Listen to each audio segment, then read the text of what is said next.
આ ન્યૂઝના પ્રાયોજક છે CSC બાલ વિદ્યાલયા. લાહોરી ઝીરા, હર કોઈ પીરા લાહોરી ઝીરા.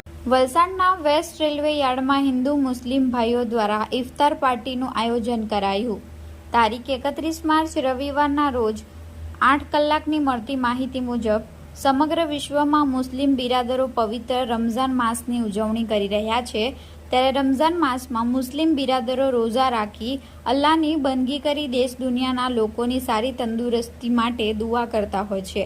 ત્યારે આજરોજ વલસાડના વેસ્ટ રેલવે યાર્ડમાં રહેતા મુસ્લિમ આગેવાન તૌફિકભાઈના ઘરે એક ઇફતાર પાર્ટીનું આયોજન કરવામાં આવ્યું હતું. આ ઇફતાર પાર્ટીમાં કોમી એખલાસનું વાતાવરણ સર્જાયું હતું, જેમાં વલસાડ નગરપાલિકાના માજી સભ્ય કાનાભાઈ પપિયાભાઈ તથા દેસાઈ સમાજના અગ્રણી ભાસીન દેસાઈ તથા અન્ય હિન્દુ સમાજના યુવાનો, આગેવાનો તથા મુસ્લિમ સમાજના ભાઈઓએ એકસાથે ઇફતાર કરી હિન્દુ મુસ્લિમ એકતાનું અનોખું ઉદાહરણ પૂરું પાડ્યું હતું.